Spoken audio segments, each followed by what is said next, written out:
கோவை நரசிம்மநாயக்கன் பாளையத்தில் பாரதிய ஜனதா கட்சி கோவை மாநகர் மாவட்டம் பெரியநாயக்கன் பாளையம் நகர் மண்டல் சார்பாக பாஜக கட்சி கொடியேற்றியும் 2024 பாராளுமன்ற தேர்தலில் வாக்களித்த வாக்காளர்களுக்கு நன்றி தெரிவித்தும் தமிழக நலன் கருதி பாரதிய ஜனதா கட்சி மாநில செயற்குழுவில் நிறைவேற்றப்பட்ட தீர்மானங்கள் பற்றியும் திருமுனை பிரச்சாரம் நடைபெற்றது.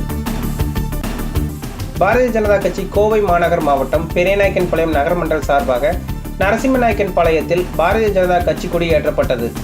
அதைத் தொடர்ந்து மாவட்ட தலைவர் ரமேஷ்குமார் கிளை பொறுப்பாளர் விமல் இல்லத்துக்கு வருகை தந்து அங்கு மறைந்த விமலின் தந்தையின் உருவப்படத்திற்கு மலர்கள் தூவி மரியாதை செய்தார்.